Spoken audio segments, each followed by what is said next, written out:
전 화이트데이 안 해봐서 모르는데 뭔가 이 시리즈에 집착이 느껴져요. 어쨌든 간에 뭔가 몇 안 되는 아직까지 이어지고 있는 어떤 한국 게임 IP 중에 하나니까 아직 가능성이 있다고 믿는 거겠죠? 난 예전에 화이트데이가 언틸던 같은 스타일로 나왔으면 했는데 오늘 보니까 요원하겠지. 일단은 그 화이트데이 1의 어떤 틀을 벗어버리는데 이게 뭐 어쨌든 간에 이어진 IP니까 그 부분을 좀 벗어버리기 힘들 수도 있었겠지만 너무 그냥 고해상도 화이트데이 포맷을 벗어버리는 데는 완전히 전 실패했다고 생각합니다. 그러니까 과거에 너무 심하게 집착하고 있다고 생각해요. 그러니까 게임 플레이까지도 구시대적인 그런 느낌으로 나와버릴 수밖에 없는 거고. 아니 이거는 뭐 개발 비용 뭐 이런 측면을 떠나서 방향성에 저는 문제라고 생각합니다.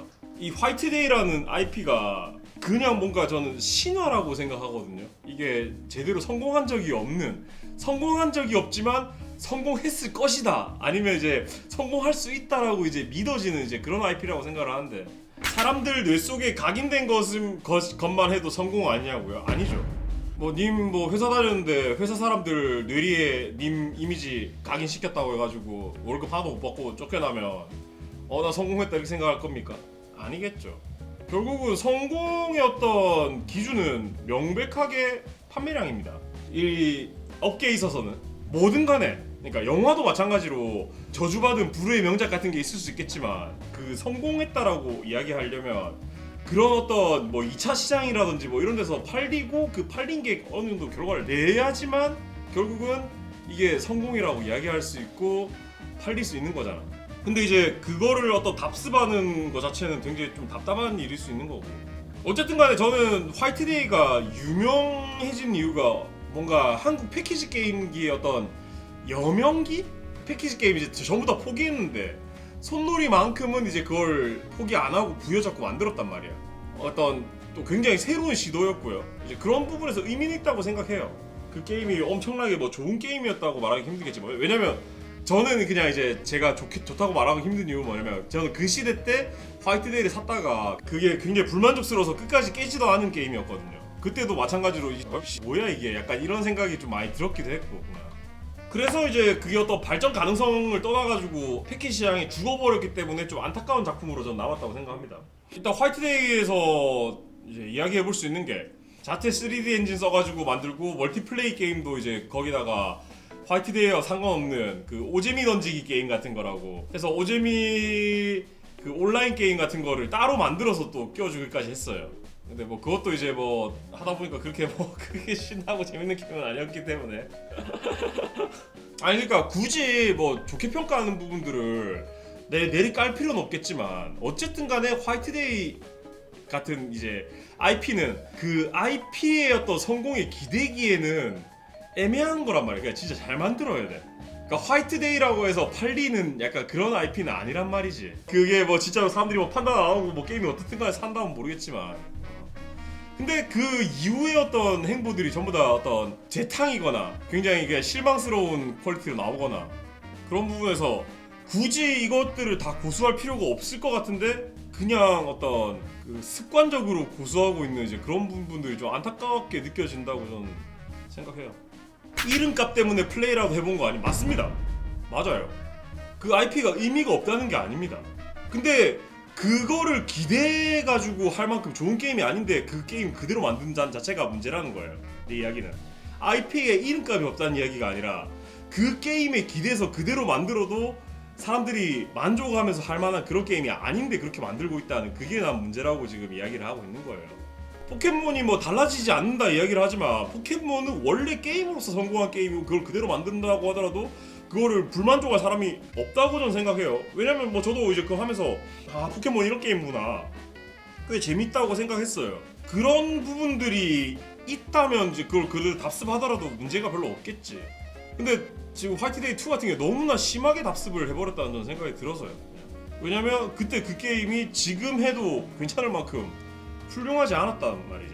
그러니까 데드 스페이스 1 같은 경우에도 저는 굉장히 리메이크니까 어떤 답습할 만한 어떤 정당성을 지니고 있지만 그 답습을 하면서도 개선할 부분들은 개선하고 그거를 더 어떤 상승시키는 방향으로 갔단 말이죠. 근데 화이트데이 2에 그게 어디 있습니까? 어떤 원에서 개선이라고 느껴질 만한 게 하나밖에 없었어. 앉기 키와 뭐 달리기 키라고 표현하면 되고, 앉기 키의 컨트롤, 달리기 키의 시프트라고 알려준 거야.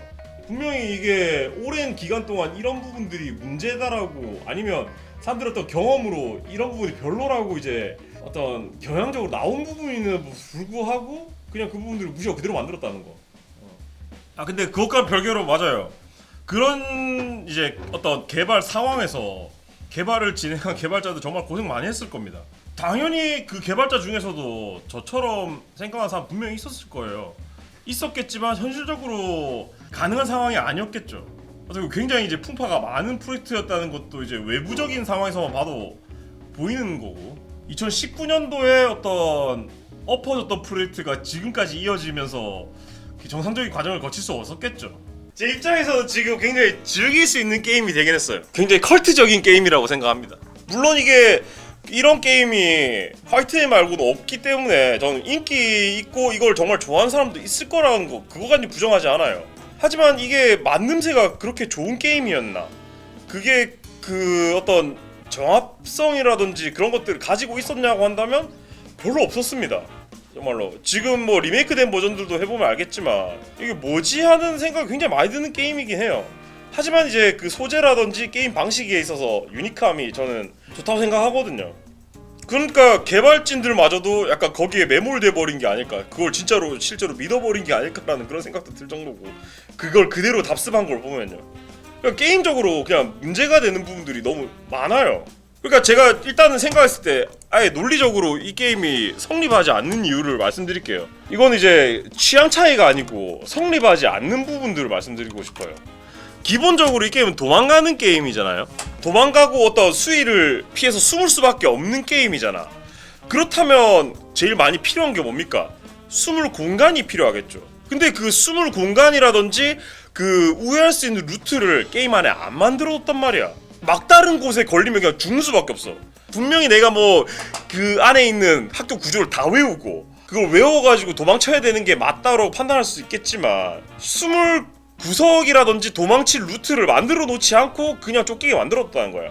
근데 그거 1에서도 그랬는데 2에서도 마찬가지예요. 그러니까 만약에 뭐 그 수위 시야에서 벗어난 다음에 캐비넷 뭐 이런 거 안에로 숨을 수 있게 만들었다면 정합성이 있었겠지. 근데 안 만들었다는 거지. 청소 도구함 같은 데 숨어가지고 피하는 뭐 그런 부분들이 필요할 겁니다. 왜냐면 기본적으로 잠입 게임들 보면 그런 식으로 해서 만약에 피하다가 이제 막다른 곳에 몰리면 숨을 공간이 있고 그 숨을 공간에 숨어가지고 탐색을 피할 수 있도록 만들어 놨잖아. 왜냐면 어쩔 수 없이 죽는 게 아니라 내가 선택을 잘못해서 죽었다고 느끼기 때문에, 그러니까 숨어서 어그로를 풀거나 그런 부분들을 만들어야 되잖아. 근데 그걸 안 만들어 놓고서 그렇게 해놓은 거는 아마도 이제 그런 잠입 액션 게임들이 그때는 어떤 대세가 아니었기 때문이었겠죠. 뭐 해봤자 뭐 메탈 기어 솔리드 정도였으니까. 그러면 이제 그런 부분들에 대한 개선이 화이트데이 2에는 반드시 들어가야 되는 부분들이에요, 기본적으로. 그러니까 말도 안 되게 의자에 막혀가지고 갇혀가지고 두드려 맞고 죽는 그런 선택지만 만드는 건 말이 안 된단 말이야. 거기에 대한 어떠한 고려 없이도 1편 그대로 만들었다는 부분들에서 이건 굉장히 좀 실망스러운 부분이라 할 수 있을 거고요. 어떤 만듦새를 떠나가지고요, 고민도 안 했잖아. 그냥 아 1이 이랬으니까 2도 이래도 된다 라는 이런 생각밖에 안 들잖아. 이거는 방향성의 문제라는 겁니다. 그러니까 어느 정도 거리가 진짜 숨어있으면 어그로가 풀리긴 하지 않나? 그렇죠, 그건 있는데 어쨌든 간에 그 거리를 일단은 확보하는 게 불가능했잖아, 처음에 패치 전에는. 그 패치 후에도 마찬가지로 이게 말이 안 되는 게 뭐냐면, 이 잠입 액션 게임인데, 잠입 액션 게임이라고 칠게요. 이 수위가 있어. 수위가 있으면 수위보다 더 빨리 가가지고 존나 멀리 가야 돼. 이게 어떤 트릭을 써가지고 중간에 숨는 게 아니라 물리적으로 그냥 거리를 존나 넓힌 다음에 안 따라오면 거기서 끝나는 거. 이게 어떤 그 조심해야 되거나 잠입하거나 그 피지컬로 거리를 벌리는 거 말고는 전략이 없었잖아 그냥 이게. 그러니까 이게 어떤 식으로 진행해야 되는지 모르겠다는 거지. 지금 이 패치하고 난 다음에는 긴장감이 아예 사라져 버렸어. 왜냐면 못 잡으니까. 얘가 죽는 경우는 어떤 경우가 있을까요? 이거 닿으면 죽나? 모르고 이제 그냥 맞아봤으니까 바로 죽어버리니까 이거 뭐지? 하고 닿으니까 죽어. 아 이거 피해야 되는 거구나. 그런 식으로밖에 못 알려주고 있단 말이야. 그러니까 이런 식은 진짜로 슈퍼마리오 시절에나 있던 거예요. 슈퍼마리오에서 버섯들 걸어오니까 저 버섯 뭐지? 닿으면 죽는 건가? 아 위로 밟아야지 죽여지는 거다. 이런 식의 게임 디자인은 정말로 지금 시대에서는 도저히 용납 안 되는 정도의 적어도 이제 뭐 고양이 마리오처럼 그렇게 웃기려고 만든 게임이면 그래도 되겠지만 아예 어떤 문법으로도 이해할 수가 없잖아 지금.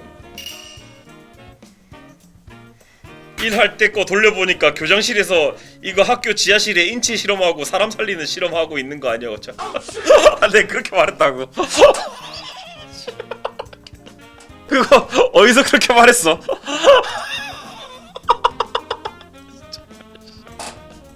그 1960년대부터 시작된 그 정신분열증 환자들을 위한 시술. 그러니까 자 전두엽 절제술.